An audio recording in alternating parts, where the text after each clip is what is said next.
श्री स्वामी समर्थ सगळ्यांना good morning. कशा आहेत सगळे? मस्त मजेतच असतात. तर मी सोनाली पिसे ब्लॉगमध्ये तुमचं स्वागत आहे. तर सकाळचं वातावरण बघू शकताय तुम्ही, विजा चमकत होत्या आणि हे बघा खूप सुंदर असं वातावरण, ढगाळ वातावरण झालं होतं आणि खूप छान वाटत होतं.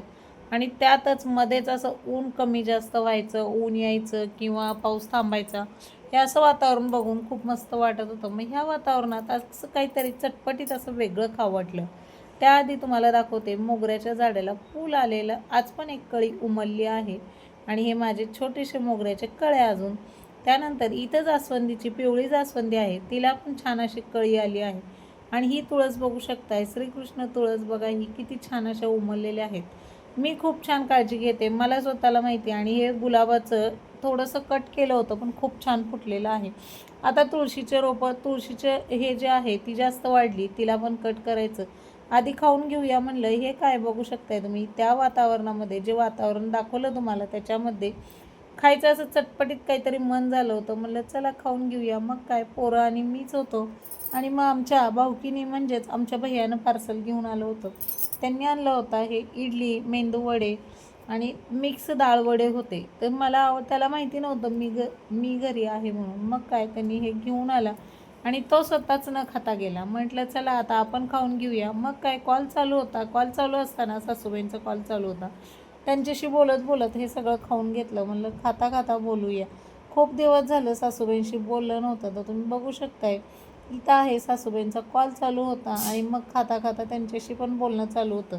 कमीत कमी 22 मिनिटं मी बोलत होते आणि खूप छान वाटत होतं त्यांच्याशी बोलताना. काय करणार आहे, एक आता तेच आहे विरंगुळा आपल्या आयुष्यामध्ये.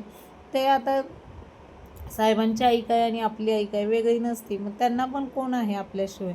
सासूबाईंची काळजी आपण घेतली तर उद्या आपल्या मुलांच्या बायका आपली काळजी घेतील.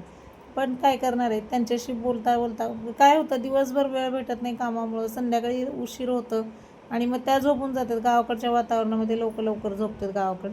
मग म्हटलं आत्ताच कॉल लावा, वेळ होता. मग त्यांच्याशी बोलत बोलत हा नाश्ता केला आणि मग काय, भैयाबरोबर आमच्या फिरायला गेलो. तर स्वामींचं दर्शन घ्यायला मी विसरले, तर स्वामी मला येऊन दर्शन दिले. आणि पहिलं दर्शन म्हणजे स्वामींचं दर्शन झालं आणि नंतर हे CNGचं दर्शन. कुठंही गेलं तरी पहिले CNG. आणि मग ही अशी मजामस्ती चालली होती. लोक माझा मध्येच व्हिडिओमध्ये येतो, मध्येच बाजूला होतो आणि मग इथं हिचं चालू होतं, हिचा मोबाईल बघायचं काम, लेकीचं. आणि मग पहिले गाडीत बसलं की CNGचं दर्शन नाही झालं असं कधीच होत नाही. ते पहिले दर्शन घेतलं की मग बाकीचे सगळे कामं आपले करायचे. मग त्यानंतर इथं बेकरीमध्ये आले. बेकरीमध्ये दूध घेतलं आणि खारी घेतली. ह्या बेकरीमध्ये दादाला म्हणलं, आता तूच जा बाबा माझ्या लेकाला म्हणलं, आणि जे काय पाहिजे ते तुलाच पाहिजे ते घेऊन ये. मी अशीच गाडीत बसले आणि त्याचा व्हिडिओ काढला. ह्या बेकरीमध्ये भरपूर अशा व्हरायटीच्या खारी होत्या, बटर होते. खूप छान ही बेकरी आहे. नेहमी इथूनच दूध वगैरे घेऊन जाते आणि खारी घेऊन जाते नेहमी रोजचं संध्याकाळचं. आणि हे सगळं घेऊन गेल्यानंतर संध्याकाळी एक असं मस्त काहीतरी सरप्राईज होतं. ते काय ऑलरेडी आलेलं होतं पण त्याचं काम अर्धवट राहिलं होतं. मग ते काम पूर्ण करायचं होतं. तर व्हिडिओ स्किप न करता हा पूर्ण व्हिडिओ बघा, तर तुम्हाला पुढच्या व्हिडिओमध्ये येऊनच जाईल की आपलं काम अर्धवट राहिलेलं काय होतं ते. तर हा व्हिडिओ कसा वाटला कमेंटमध्ये नक्कीच सांगा. आणि मी अशीच आहे की मी एन्जॉय करते, विचार करत नाही कुणाचं काय कसं होईल, हा काय विचार करायचा गरजच नाही आहे. आपण आपले मुलं, ही आपली फॅमिली ह्यासाठीच जगायचं तर असतं ना. मग तेच तर चाललं आहे, आता तसंच ठरवलेलं आहे. मग भेटू पुढच्या व्हिडिओमध्ये. श्री स्वामी समर्थ. कसा वाटला कमेंटमध्ये नक्कीच सांगा.